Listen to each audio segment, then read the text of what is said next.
سیدنا عبداللہ ابن عمر رضی اللہ تعالی عنہما بیان کرتے ہیں، فرماتے ہیں کہ اخذ رسول اللہ صلی اللہ علیہ وسلم بثوبی او ببعض جسدی، کہ ایک مرتبہ ایسا ہوا کہ رسول اللہ صلی اللہ علیہ وسلم نے میرے کپڑے کو یا میرے جسم کے کسی حصے کو پکڑ کر فرمایا۔ اب چونکہ یہ یاد نہیں رہا تھا کہ ان دونوں میں سے کون سا کام کیا تھا، لہٰذا دونوں کو ذکر کر دیا کہ یا تو آپ نے کپڑے کو پکڑا تھا یا آپ نے جسم کے کسی حصے کو پکڑا اور فرمایا عبد اللہ کن کانک غریب او عابر سبیل وعد نفسک من اہل القبور۔ یہ نصیحت فرمائی کہ اے عبداللہ، دنیا میں اس طرح رہو جیسے کوئی مسافر رہتا ہے یا راہ گزر دنیا میں رہا کرتا ہے، اور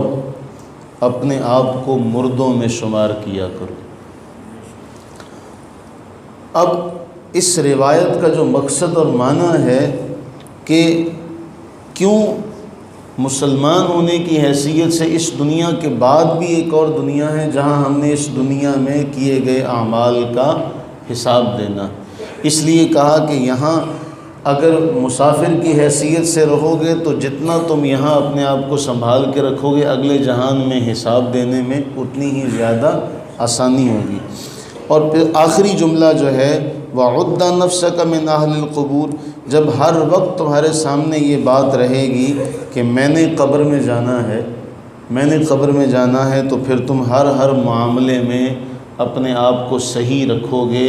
شیطان کے شر سے بھی بچا کے رکھو گے، برائیوں سے بھی اپنے آپ کو بچا کے رکھو گے۔ اب اس سبق کو یاد کرنے کی ضرورت زیادہ ہے۔ اب ہمارے ایک جملہ مشہور ہے کہ جی پنجاب میں کہتے ہیں کہ انہوں رب کو لیا یا انہوں مرنا پو لیا۔ اب اس حدیث کے بالمقابل آپ آج کے دور کے مسلمانوں کا جو معاملہ اور کردار ہے وہ آپ دیکھیں تو آپ کو اس کے بالکل برعکس نظر آئے گا کہ یہاں آپ اہل مغرب سے اگر اپنا موازنہ کریں تو اہل مغرب کے مقابلے میں یہ لوگ آپ کو زیادہ منافع خور بھی دکھیں گے کہ جی ہم لوگ تو رسول اللہ علیہ الصلوۃ والتسلیم کے ماننے والے ہیں، آپ کے امتی ہیں، لیکن اس امتی ہونے کے باوجود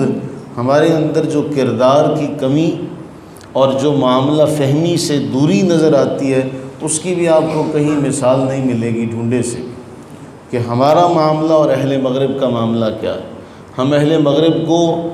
صاف لفظوں میں یہ تو کہتے ہوئے کوئی آر محسوس نہیں کرتے، کوئی جھجک محسوس نہیں کرتے، ہم کہتے ہیں ان کا جنت سے کیا کام ہے، یہ تو جہنم میں جائیں گے کیونکہ یہ اللہ کو نہیں مانتے۔ اور جو اللہ کو ماننے والے ہیں ان کا حال کیا ہے، وہ آج کس دور سے اپنے آپ کو گزار رہے ہیں۔ نفع کا معاملہ ہو کہ منافع خوری جو ہے وہ کس قدر ہے، دھوکہ دہی جو ہے وہ کس قدر ہے۔ اب یہ قربانی جیسا معاملہ آپ یہ دیکھیں تو وہاں بھی آپ کو بے ایمانی عروج پر نظر آئے گی۔ تو پھر وہ جو جملہ ہے کہ کن فی الدنیا کانک غریب، کہ دنیا میں ایسے رہو جیسے مسافر رہا کرتا ہے، تو یہ آج دنیا میں مسلمانوں کی اکثریت اس طرح رہ رہی ہے کہ جیسے یہی ان کے لیے جنت ہے اور یہی انہوں نے رہنا ہے، اس کے بعد انہوں نے کہیں جانا ہی نہیں۔ تو وہ ہم لوگ اس بات کو نہیں سمجھتے کہ آج اہل مغرب ہمارے اس کردار کو دیکھ کر وہ ہمارا مذاق اڑاتے ہیں کہ یہ ہے تمہارا کردار، یہ ہے تمہارا معاملہ، اور یہ ہے تمہارے نبی کی تعلیم۔ نبی کی تعلیم کہاں اور تمہاری تعلیم کہاں؟ آج جب اہل مغرب سے مکالمہ ہوتا ہے تو وہ یہی بات سامنے رکھتے ہیں کہ ایک طرف تو تمہارے نبی صلی اللہ علیہ وسلم کی تعلیم ہے اور دوسری طرف تمہارا کردار ہے، ان دونوں میں کوئی موازنہ، کوئی میچ نہیں ہے، کہیں بھی یہاں ایک جیسی برابری نظر نہیں آتی۔ تو پھر وہ جملہ یہ صرف کتابوں تک رہ گیا ہے کہ اپنے آپ کو مسافر سمجھو،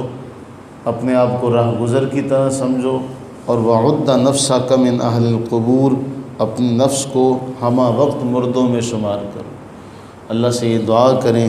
کہ باری تعالی ہمیں وہ اسباق جو رسول اللہ علیہ السلام نے ہمیں سکھائے تھے اللہ تعالی ہمیں ان اسباق کو یاد رکھنے کی توفیق عطا فرمائے۔ آمین ثم آمین۔